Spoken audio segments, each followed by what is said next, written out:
The last topic of this chapter is implementation of directive principle. How a government will implement the three categories of the directive principle in our country. Efforts have been made by all the government to implement some of the directive principles. Free and compulsory education for all children between 6 and 14 years have been made a fundamental rights under the Right to Education Act of 2009, Article 21A of the Constitution. So, in order to implement the directive principle in our country, our government had made free and compulsory education for all the children up to the age of 6 and 14 years as a fundamental rights under the section of Article 21A of the Constitution, so that every children can get free and compulsory education. So this was one of the initiative how to implement the directive principle in our country. Second, welfare scheme for scheduled castes, scheduled tribes and weaker section of the society are being implemented by the central and state government at the every level, whether it is at the educational level or at the job preferences.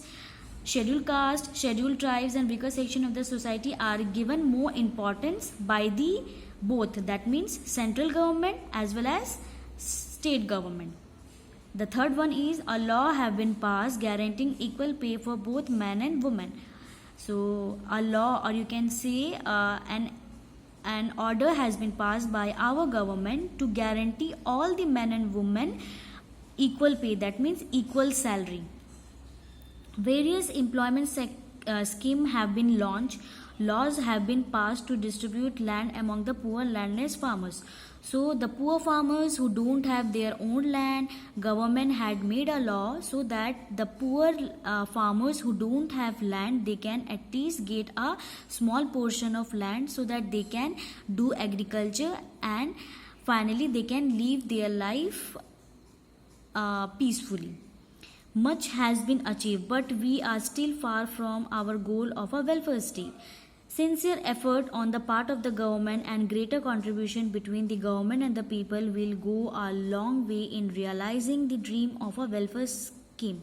So in order to make our country a welfare state, both government and the people, they have to come together and they have and they both have to make initiatives so that whatever the principle which we have discussed in this chapter, that is all the three categories, by coming together, finally these laws can be implemented in our day-to-day life, and due to which we can achieve one goal, that is a welfare state. This is the main important aspect, or you can say main important goal of our Indian leaders, or you can say our government.